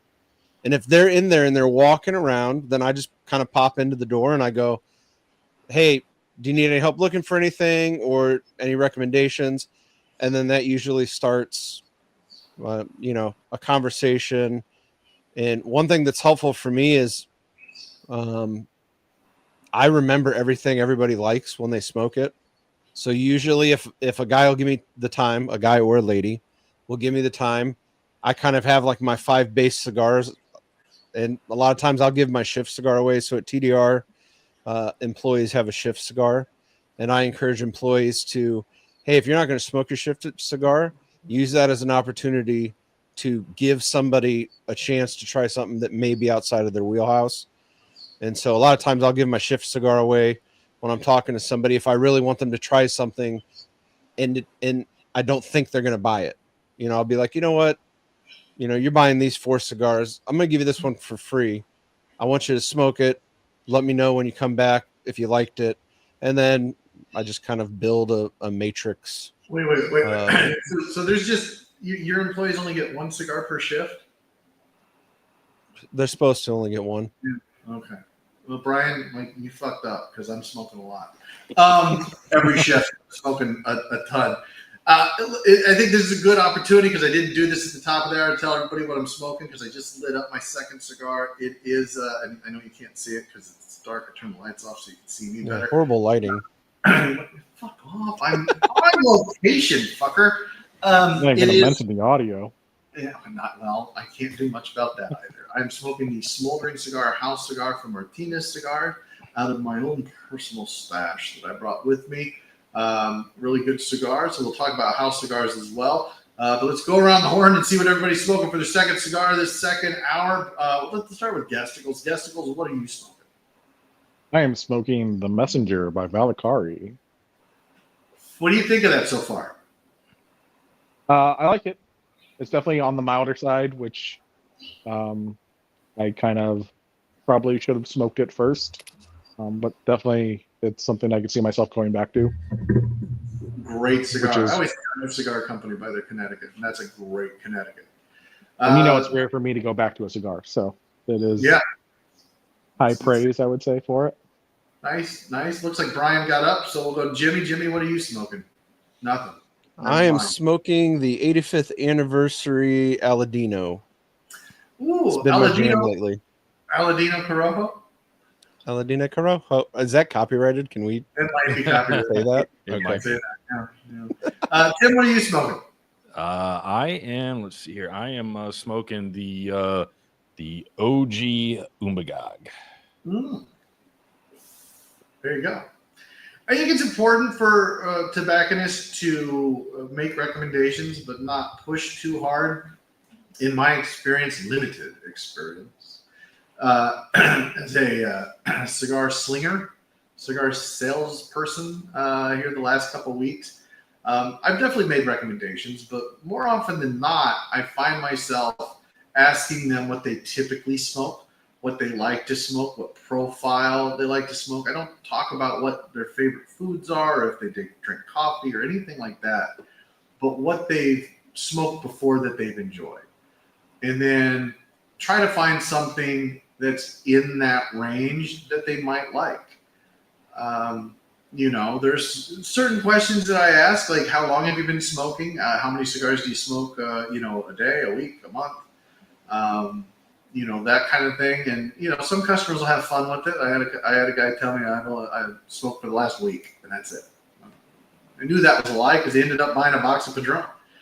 Project 49 by CATI Cigar. Never heard of is that Katie Cigars? Never heard of it. Josephus Comedy, my man. I hope you're enjoying it. I can't see if Brian's back because we've got there's just a bunch of stuff. Not yet. No, not yet. So I've been doing a lot of that. Jimmy, how do you typically figure out what's going to be in the profile, especially if it's somebody that you don't know as well as the regulars that come in, or the guys that you just know what they always smoke, and you can kind of point them towards something different to try to expand their palate. How do you find out what a consumer might like? I mean, usually, if I'm talking to somebody who has never smoked or maybe smoked 2 or 3 times, in their life, which actually happens pretty frequently, then you've heard me say this before down at the lounge. It's like taking somebody to shoot a gun for the first time. There's a lot of idiots that think it's fun to put like a 45 in somebody's hand because it's going to be funny to watch them. It's like, yeah, and then they may never pick a gun up again. Like, you start with a 22, same thing with cigars. If I'm talking to somebody who has no history to go off of, I'm starting them with what I would call a basic Connecticut shade, a mild cigar, and I want to build on that. So it's right now my go-to has been the new EPC Carrillo Connecticut. You mean Casa Carrillo? Line. Yeah, sorry, Casa Carrillo.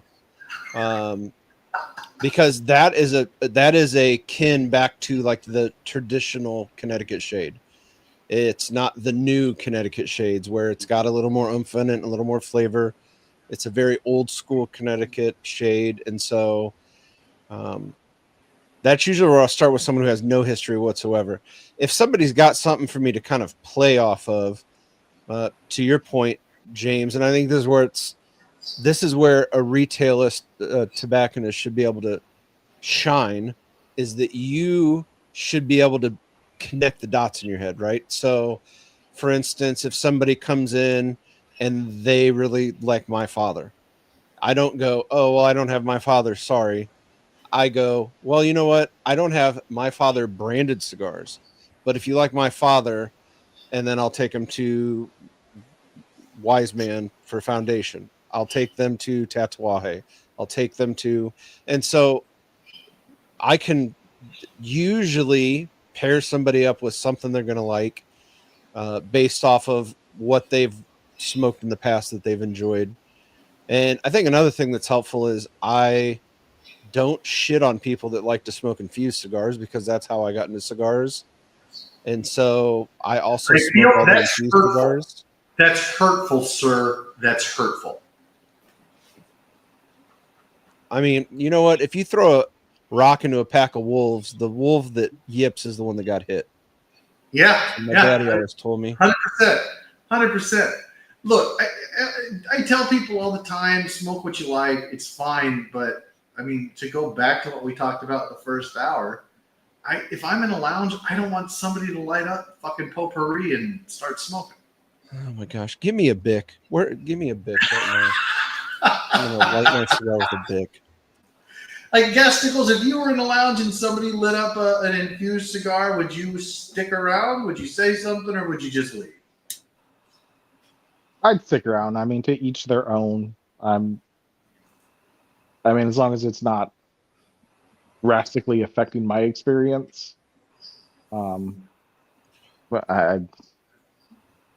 I'm okay with it, I guess. I mean, you smoke shit sticks, and I still hang out with you. That's fucking. Why are you the way you are? I don't know why we're friends. Tim, what about you? Would you get up? Would you leave? Would you say something? Would you stay? Somebody light some infused stick. What would you do? Yeah, I would probably stay. I'd stick around. There's only one instance that I can remember, and it was an outdoor scenario where somebody lit up an infused cigar, and it's very popular in the military. And it was potent to the point where that's all you could smell.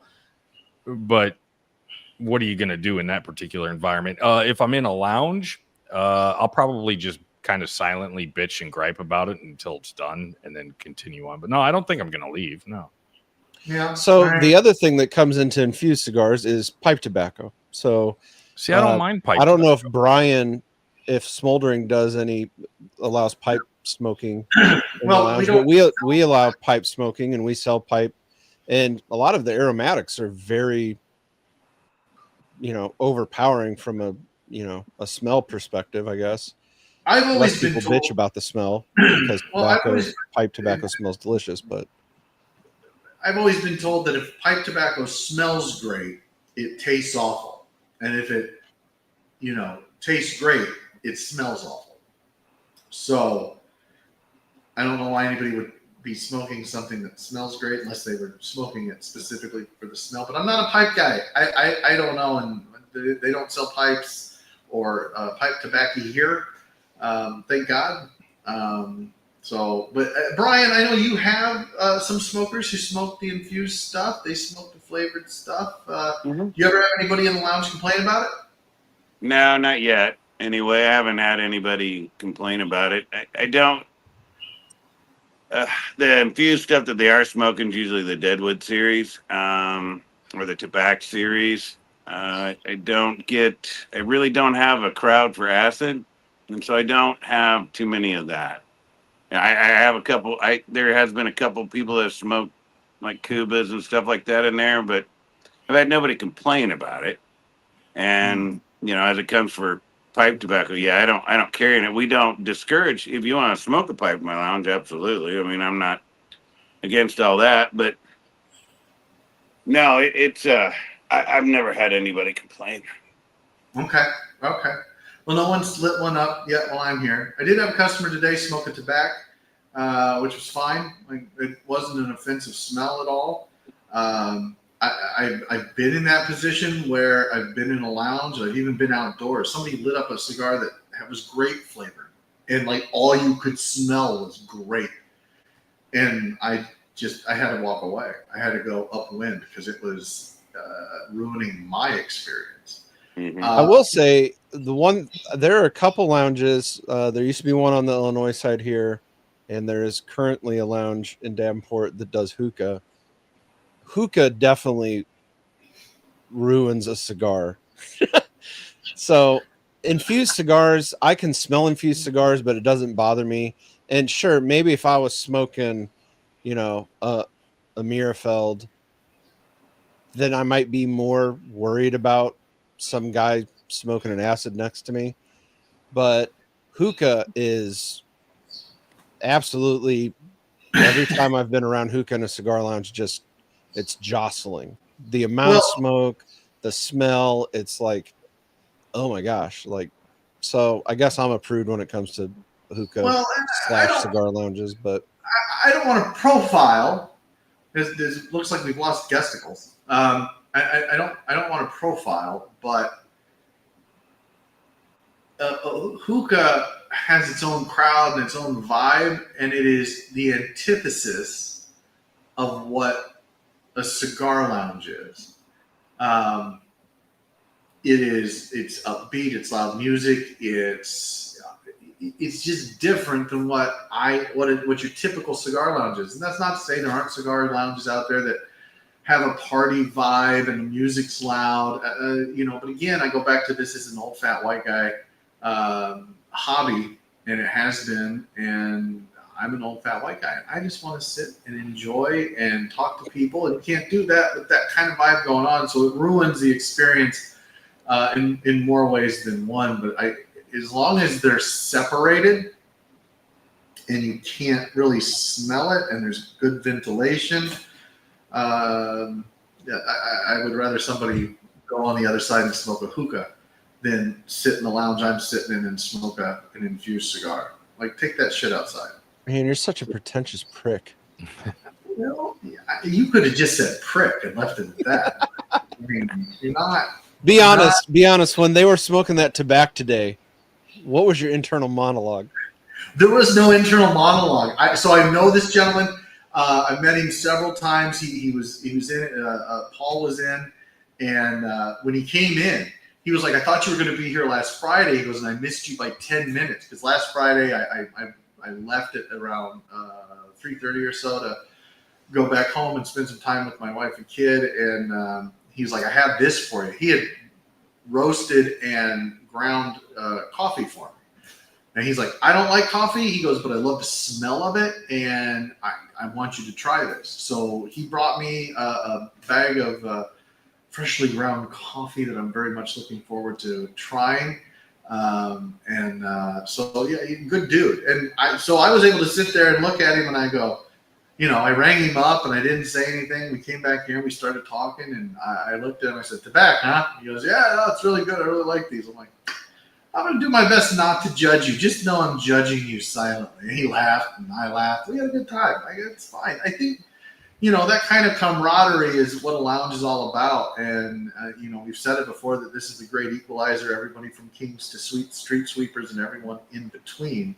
It brings everybody on an equal playing field. And so as long as it's not an overly offensive smell, I don't care. But if it's going to impact my smoking experience, maybe take it outside. That's all I'm saying. Just be cognizant and empathetic to those around you if you're going to smoke something that is infused.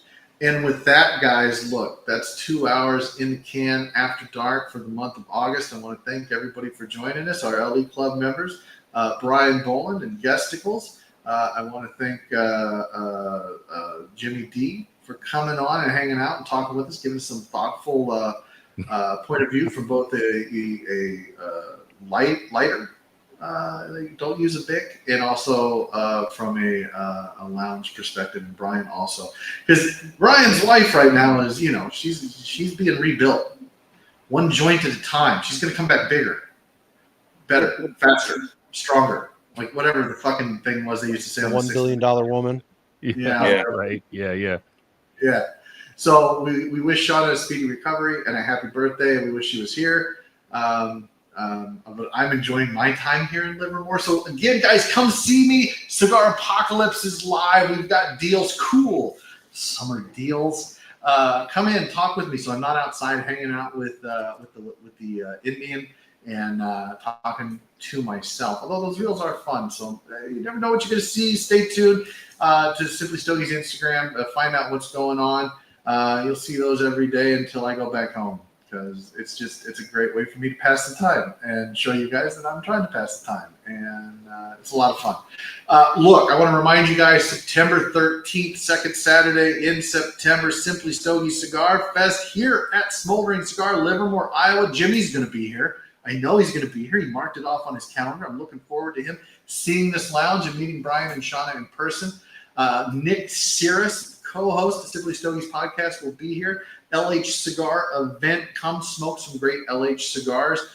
Join the LE Club. $100 for the year. It's going to get you 10 cigars. It's my thank you for supporting the podcast. LH Cigars, Lure Cigars, you're going to get sampler packs of both. We're going to be doing giveaways. There's going to be food. You're going to be able to meet Nick, Tim, Jimmy. Brian, Shauna, and all of the regulars here hopefully will show up and show out for this event. It's our first annual. Next year, we're going to be doing it, I think, in New Jersey, providing I haven't shut this entire shit show down by then. Look, join us. Go listen to the Less Man podcast, and then join us next Friday for the Clear the Air, where Tim brings myself and Nick back to the microphone. I might be on that. I might not. Depends on if we're busy here. If I'm not there, I think we're going to try to get Jimmy to join in for that if he's available. If not, like, it'll just be Tim and Nick. So look for that. And then, of course, on the 15th of the month, we've got Law Ream, ambassador for Zeno Cigars, and also formerly of the Republic of Debauchery. We talk about comedy. We talk about the industry being uptight. We talk about media. We talk about a lot of different things. And of course, we talk about Zeno Cigars, so you don't want to miss that. And then again on the 22nd, we're going to do the Clear the Air. Tim brings us back. We're going to talk about Law Ream behind his back and then put it out there for everybody to listen to, including him. I want to thank our sponsors, Lure Cigars, smallbatchcigar.com, and of course, Blackbird Cigars. And then join us on the first Friday of September, where we're going to have a live. It'll be, I think, a week or so before the big Simply Stogies Cigar Fest, where we're going to talk about whatever. I don't know. Maybe someone's going to talk about ashtrays. You know, like, why use an ashtray? Just ash on the floor. There's no reason for an ashtray. Ash on the floor. Fuck the man. Fucking idiots. Christ. For the panel, for Tim, we'll see you next time. Until then, stay smoky, friends.